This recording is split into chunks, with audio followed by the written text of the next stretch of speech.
It is settled in my mind that Nietzsche is a prophetic genius because of things like this.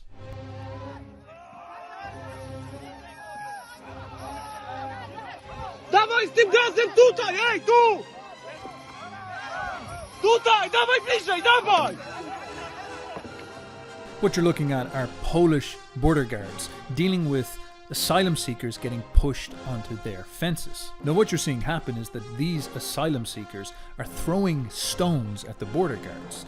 And previously this week, one of them actually managed to break through and stab one of the border guards. Now this is quite bizarre because I thought these guys were coming here hoping to get in so that their lives can be saved. But that's pretty aggressive stuff to be doing on the border of the people who are supposed to, welcome you into their homes. And the Polish border guards could solve this problem with the squeeze of a finger. And I don't mean to be too dramatic, but if you think about it, it's not like they don't have an enormous amount of violence that they could bring to the fore to calm the situation down and tell everybody who's boss and who listens to who, and to set people up and say you're going to act polite when you're coming to our borders and you're not going to screw around throwing rocks at us and trying to stab us. But they don't. Instead, they run up with pepper spray, they risk getting hit on the head and damaged, and they risk their lives in order to do things as nicely as possible. And this is why Nietzsche is a genius, because you're looking at these European men and you're saying, what is wrong with them? Why are they acting so timid, so strange? Why are they letting people bully them in their own country?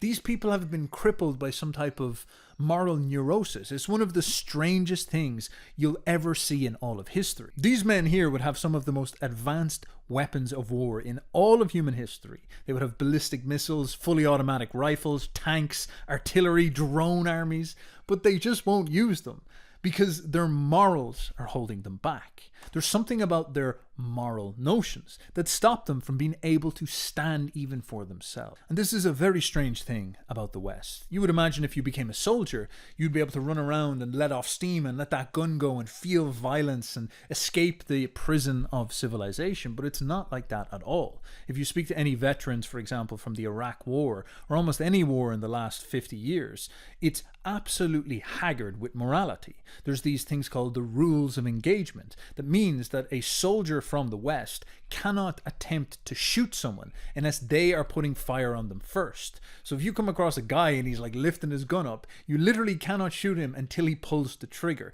That's how serious of a problem this is. Now there's obviously a logical reason why we are so moral. The rules of engagement are there because the American regime wants to win hearts and minds and doesn't want to come across as a tyrant to all of the locals. Now, of course, the Polish men have a logical reason why they're behaving this way as well. This is the Belarusian border, and they could very easily spin that as some type of attack on the Belarusian people, even though the Belarusians are sending these asylum seekers over to them to destabilize the border. This is how this works. So there's clearly a reason why they're doing this stuff, but it's still very fascinating that this is how the game works at the moment. There's some type of moral facade that just looms over all the world, and it leads to some astounding self-owned behavior from the Europeans.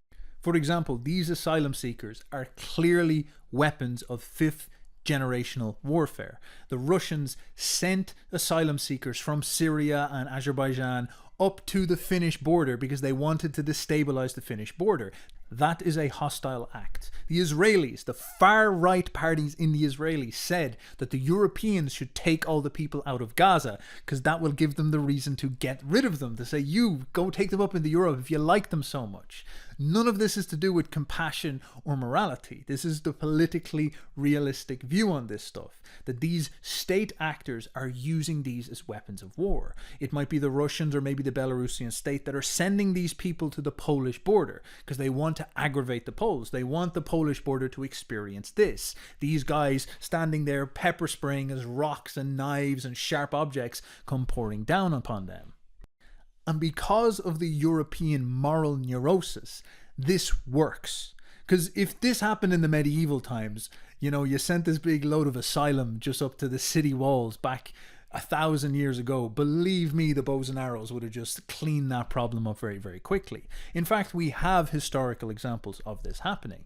during Caesar's conquest of Gaul, the Gallic men rounded up all the women and children and sent them down as an asylum package out of one of their towns that was under siege to the Roman army, because they wanted to do precisely this. They wanted to destabilize the Roman army. They wanted to force the Roman army to take in these women and children out of compassion so that they would have to feed them and it would start to bury through their stores. And the Romans just literally closed their gates and let all those women and children starve to death over a couple of weeks. It was a colder world back then. But because of the incredibly intense moral neurosis we have in the West, in our minds, these tactics now work. And to the point where you can literally destroy a country using immigration if you so wanted to. You could send people in who are hostile to the culture, and all the North Europeans would be like, well, we better let them in. We don't want to be too mean. We don't want to say no. We don't want to turn them away. So we'll take in these massive amounts of young men who have a foreign and hostile culture, and we'll take them in because, you know, it'd be nasty to do otherwise. And the question to anybody who is politically realistic when they look at this is like, how have the Europeans turned into such cocks? Like, how can they not understand what is going on? How are they so pathetic? How are they just like opening up their doors and letting all these people in and causing problems for themselves? But it becomes very clear when you speak to people in Europe, because they all have a moral reason for why they would let something like this happen. And this is obviously very heavily a left-wing thing, but you also see it in right-wingers as well, where the idea is that it's immoral to put your foot down and sustain a border and turn people away. Every person is special and unique, and they have the potential to turn into a nuclear scientist or something like this and build you a rocket ship. Every person is sacred and magical. It's wrong to say no. It's wrong, it's evil, it's nasty, it's racist, it's whatever. There's some moral reason why you just can't put your foot down and stand up for yourself. You can't cause harm to protect yourself. You can't set standards. You can't put a border. You can't put boundaries. You can't do any of that stuff. You can't enforce your will on the outside world to even protect yourself. You can't do that because there's something immoral about that. And so this is why hostile state actors like Russia or Israel would look at Europe and say to them, what a bunch of losers. What a bunch of idiots. What a bunch of dorks, you know? Like, think about how childish and stupid Europe must come across to these guys who are being politically realistic. Their borders are wide open, and they have all these moral quandaries about, you know, standing and saying no to people coming into these borders. And they're standing there and they're poking and they're picking fights with Israel and Russia. They're denouncing Israel. They're saying Russia's the next Hitler and all this stuff. And they're shouting across at them that, you know, you're awful. And these guys must be looking and being like, these idiots are insulting us and slandering us, but their borders are wide open. We could literally just dress our army up in a load of towels and give them Qurans and send them pouring through their borders, and these absolute idiots would just welcome in this army. So it's clear there's something pathological about the way the Europeans think, and as we're entering into this era of global conflict, World War III is on the horizon, you know. This is not very adaptive. I think this type of thinking is going to get put to the test very quickly, and it's going to get dropped very sharply. And this is where Nietzsche's ideas are really going to come home to roost, because it's going to become quite clear to us that the biggest liability in the West is our moral attitude. This neurosis inside of our minds. It has literally rendered us incapable of dealing with the postmodern world, where warfare is done in more intelligent ways. We're just not able to keep up with it. People have war-gamed out our moral attitudes and they're using it against us. And we are also getting in our own way because of it. It's going to require us to be able to reevaluate our moral attitudes. That's what it's going to take in order for us to become successful. If we fail to do this, all these hostile actors will just eviscerate us by exploiting the stupidity that we're following. Of course, this is precisely what Nietzsche was prescribing for the West. He realized that our morality was turning into a pathology. And this moral pathology is going to push us towards extinction, death, failure, slavery, conquest, if we're not careful. This is the type of pressure that's going to be placed on us in order for us to get serious, because we are shackled by the way we think, and our hands are bound, and we're currently getting humiliated. And what it would take for us to be able to deal with these problems in the modern West is we would have to have a moral revolution, a spiritual revolution, a psychological revolution on the scale of what happened 2,000 years ago. We would have to sit down and reevaluate all of the ideas that we hold as sacred and taboo. Because morality is not a joke. Morality is something that's enforced with law. It's something that we decide whether we can pull triggers with. It is the most important thing in a culture. It's everything. And ours seems like it's wrong. It seems like it's bringing us towards death. It's making us vulnerable and easily exploited. It's leading us towards humiliation and destruction. That's a very big problem. Think of how crazy of a lesson history is going to teach about the West in the 20th and 21st century. They're literally going to say it was the master race, the most powerful people in all of human history. They were a hegemon of the whole world with the largest army and empire that the world has ever seen. And they literally got to their knees and welcomed in slavery and conquest and humiliation under the banner of kindness. They literally just fell over and gave it all away. Something went wrong inside of their heads. And of course, you read about Nietzsche and you think, oh, this guy was crazy. He was awful intense. What was he ranting about? Was it really that serious? Was it really that real? Well, here it is, guys. This is what it looks like. It looks like the implosion of your very ability to defend yourself and stand for your own territory. I'm sure you've heard of the idea of slave morality. Nietzsche would complain that slave morality can be projected into the minds of the masters and cause them to become weird, become broken. Well, what exactly does this mean? It's precisely this obsession about harming or hurting the victims, this moral neurosis where the victims have to be lifted up and pedestalized over the will of the master. And to understand why morality is so strong, all the words, all the ideas, all the sentiments that would be required to get you to defend yourself in this situation, to get you to turn around and be like, if you approach this border, you're in big trouble, my friend. If you try to come into our country and screw us up, you're in big trouble. We don't care if you come here in a dinghy boat. Go away. We will let you drown in the ocean if you're not careful. That attitude is so taboo that you could go to prison here for expressing it, which is why I don't express it. How I would never dare say something so crazy as this. And this goes to show you the condition that we find ourselves in. Well, you might at this point say to yourself, that's great, Steph. Dr. Nietzsche has identified the problem. It's all very clear to us that we're all acting like wimps. Why is this happening? How do we fix it? What exactly would a re-evaluation of morality look like? Why is something like morality that big of a deal? Well, first you must understand what morality is.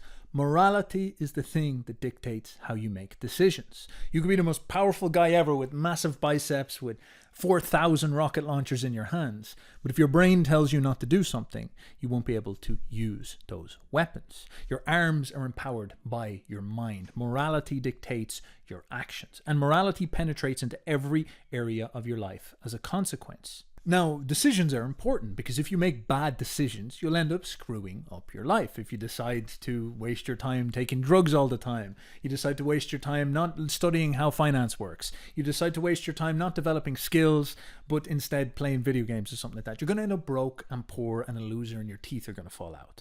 Bad decisions lead to bad outcomes. Wow, revolution, you know? Now, it's funny that we can think that and we can understand that, and the self-help books will tell us this. Now, this is why morality can be so strange, because morality is essentially a stock set of decisions that you make. You enter into a tribe and you are told that you should get married, you shouldn't cheat on people, you should not steal from other people, you should do this, etc., etc. And a lot of that stuff is automated, is assumed, because it is actually quite adaptive. You don't have a tribe where everybody's stealing off each other. You don't have a tribe where everybody's cheating on each other. So the basic ideas of morality actually make sense. But then you look at how morality is used in our culture and the way it is used to justify quite bizarre decisions. People will sit down and say to themselves, well, we should just make our borders porous and welcome in the entire world, regardless of the possibility that it could be danger, there could be hostile state actors using people as meat shields, moving them out of their country and sending them to our borders to destabilize us. That possibility is not considered because there's a moral story that echoes all throughout the West that says that it's evil, it's wrong, it's bad to turn people away, or even more so that it's good to create an open society and welcome everybody in. That's the ideal, that's the vision of the kingdom of heaven that we're all working our way towards. Now, this is a big problem because if we are living in a culture that has been running on that morality and it's been pushed by the elite, how do you turn around and point out to people that these values that they're holding are actually wrong, that they're a mental illness, they're a disease, they're pathological, they're damaging? These people don't see them this way. These people see them as sacred, as the meaning of their lives. When they're making decisions about why they get up in the morning, they say, well, I'm building a better world. This is the type of logic that goes on inside everybody's psychology. And the image inside of their minds of this better world would be this free and open society. And it all stems down from this. It's religious in the level that people think about this. The future good open society that we're all building, that we're investing our taxes in, investing our efforts, investing our work, going through toil and pain to build. This is everything. And all of our morality stems from our goal to try and make this. And so when these problems come up, such as, opening up our tolerance towards all sorts of things, it all comes down to that fundamental question. And this is the revolution Nietzsche is trying to stimulate. He's looking for a reevaluation and a remorphing and a reshaping of the very core fundamental pillars that hold up our minds. But in order for him to do this, he has to give a good case. It has to be clear, it has to be obvious, because it's one thing to tell people that their morality is wrong, but you need to be able to welcome people into a new vision that they can be like, okay, that's clearly correct. And Nietzsche does have a pretty good take on this. When Nietzsche began wrestling with these problems, during the period where Christianity was breaking down, he was asking himself, how do we find a stable way of looking at values? Is there a criteria where we can judge morals and say if they're good or bad? And he came to this conclusion and set up this framework where he was able to critique almost all ideologies and religions based on the principle of whether they are in denial of life or whether they are affirming life. Now, this is quite abstract. This is quite maybe even academic, but it's actually very elegant and simple when you think it through and watch how it applies to our modern world. So let's think about Western morality, because Western morality is a morality that denies life on a fundamental level. As I've mentioned before, take the border. The most natural thing in the world is for you to have a border. Your immune system is built on the concept that your DNA is a separate entity to the entire outside world. If anything gets inside your body, your immune system identifies it as foreign and attacks it, isolates it, and tries to destroy it so it cannot harm your DNA system. So it's not a virus or a parasite that's trying to exploit your body. It's not some weird worm that's trying to sneak in and steal your resources. And your hormones are even aligned to this. Most predator animals have extremely severe territorial instincts. Dogs will run around peeing on things to literally create a tiny little country for themselves where they will fight against other rival dog tribes. This is how the world works. But Western morality fundamentally attacks this instinct and gives a very beautiful moral story as to why. It says that we should be open, we should be welcoming in the world. It's higher IQ for us to have these profound capacities to connect all the dots inside of our head. Psychedelics opens our mind up to the world. Openness is a virtue over borders themselves. And we should be open and tolerate and porous. We should release our skin and turn off our immune systems and allow the world to flow through us. And in fact, it's a mark of strength for us to be able to digest as much of the world as possible. This is presented as an ideal. And if you get the instinct where you say, maybe I'll be open-minded a little bit, I'll read a little bit of Nietzsche, but you say, I'd also like to have some borders, they'll turn around and be like, wait a second, you are also guilty. Not only should you want everything to be open, but you're also guilty of closing things in the past. You're fundamentally evil. You tried to close off society and be a dominatrix in the past. Now you must atone for that by confessing and kneeling at this project of everything being open. And this then leads into a second sentiment that is very much at war with nature and life. And this is the attack on your own power. You're not allowed to have a border. You're not allowed to have a boundary. And you're also not allowed to have control. You're not allowed to have power. You Europeans, you can't run your own countries. You must open up your countries and gift it to other people and lift them up and put them in positions of importance. You cannot have children. You're not allowed to expand your will and expand your consciousness. You're not allowed to have a culture. You're not allowed to create your own forms. You're not allowed to put up statues of yourself like the ancient Greeks did. You're not allowed to try to see yourself in art. You're not allowed to project idealized versions of yourself in film and cinema. You're not allowed to look at your history and see yourself in your history. Instead, it must be images of the other. You must sacrifice your capacity to create culture and instead try to lift up others and have them create your culture. Have them be the ones who progenerate the future. Your culture, your desire to express your will, your desire to express your forms, to stand for your spirit. That is all chauvinism. It's ugly, it's backwards, it's uncool, it's pathetic, it's wrong. And your ability to embrace others is noble, self-sacrificing, moral, good, tasteful, open-minded, all the things that you should be. And this then takes a ruthless next step, because this expression of power is fundamentally tied to the simplest operation of life, which is to create more of yourself. The expression of creating culture is a very spiritual and abstract version of creating more versions of you. When you create statues and you want to see your face and your image in them, when you want to create yourself in art, if that instinct is turned off, you're also going to turn off the instinct to create more faces of your own that you can surround yourself in with your family. And Western culture fundamentally pushes against you creating children, you creating families. You must abort your children. You must sterilize yourself. You should not create a future. Even if you're having sex, wear a condom. Even if you're having sex, use contraception so that you don't accidentally create something. The purpose of life gets distorted into sexual experience, as opposed to the purpose of life being to create a legacy and create a future, and sexual experience is the beautiful reward you have for actually pursuing this. All of this stuff gets muddled up and missed out until you engage in these behaviors, but only in a sterile way. Western civilization is fundamentally at war with the instinct towards life itself. That you've seen the recent phenomenon of the woke show up where they're talking about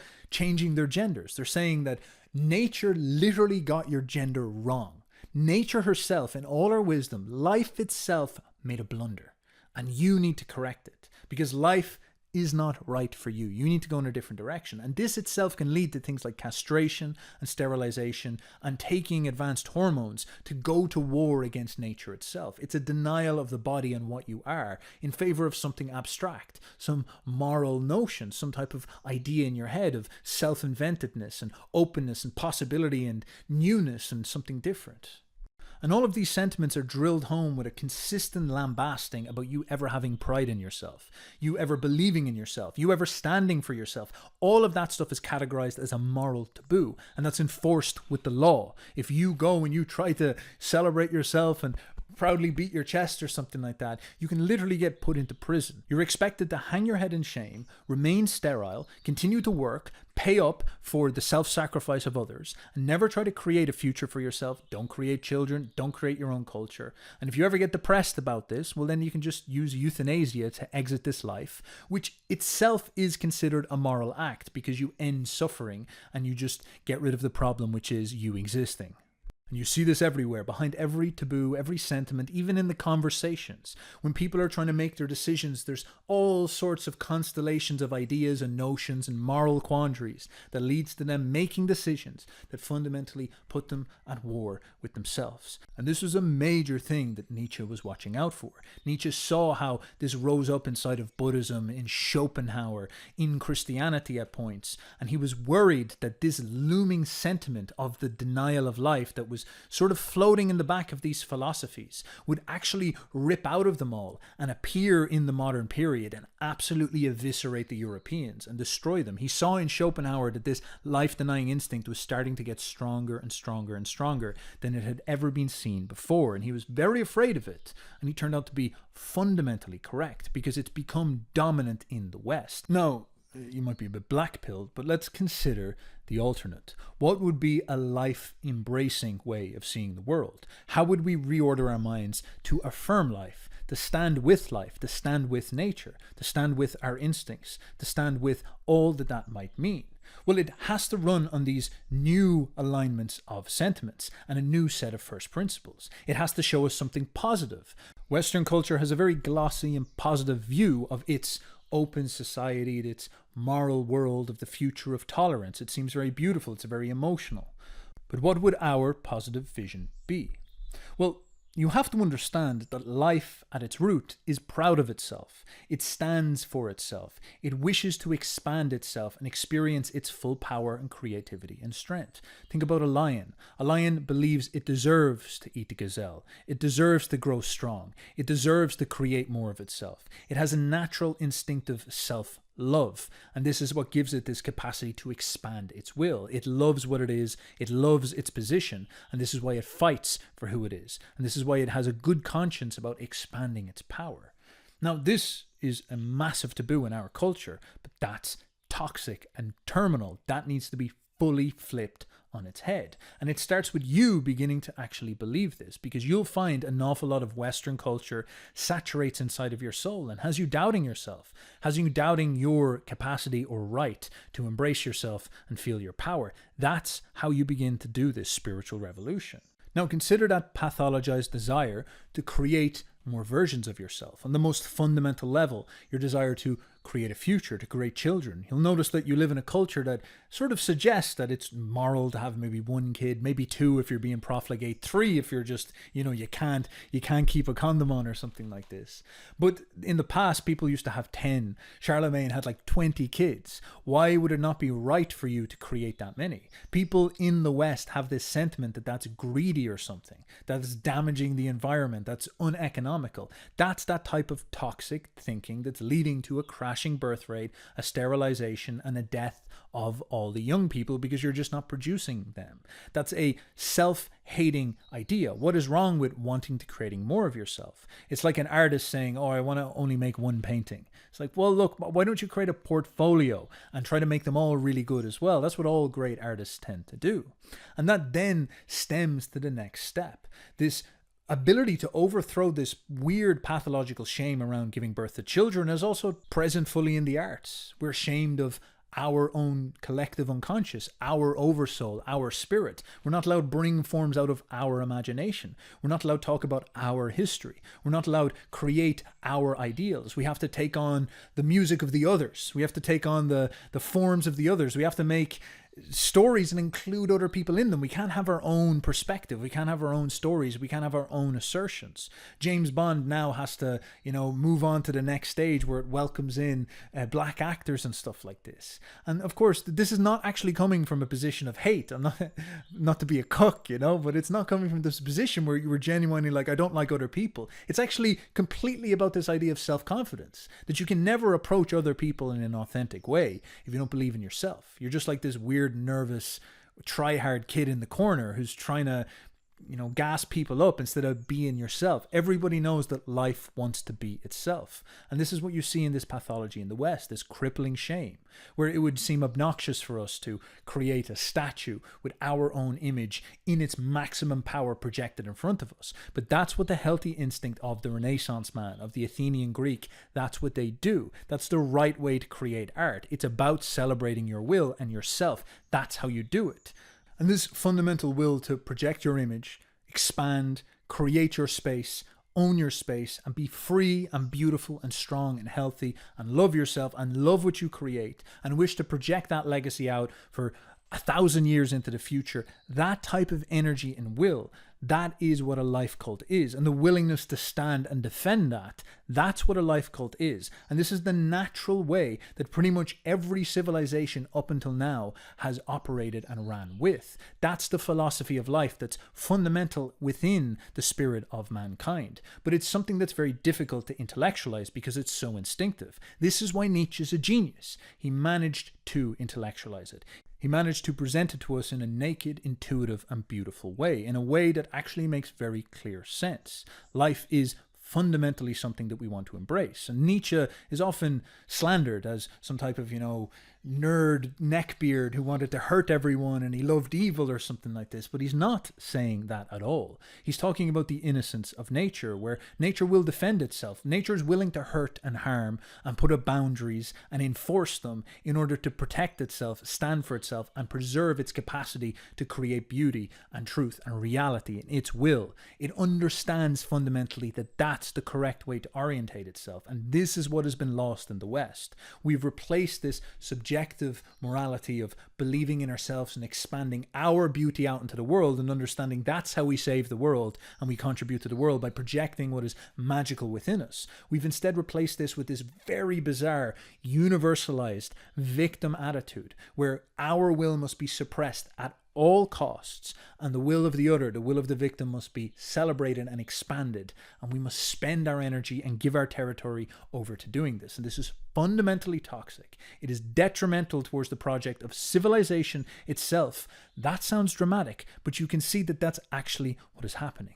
And Nietzsche was the first prophet of the new age to spot this. He laid the foundation, and it seems like he was fundamentally correct. But we have not been able to fulfill this prophecy because it was a bit too abstract. But I can tell you now that history is about to put her firm hands upon us and bring us back into the school of life. And I imagine if Western man is to survive, he will have a little bit of a change of heart.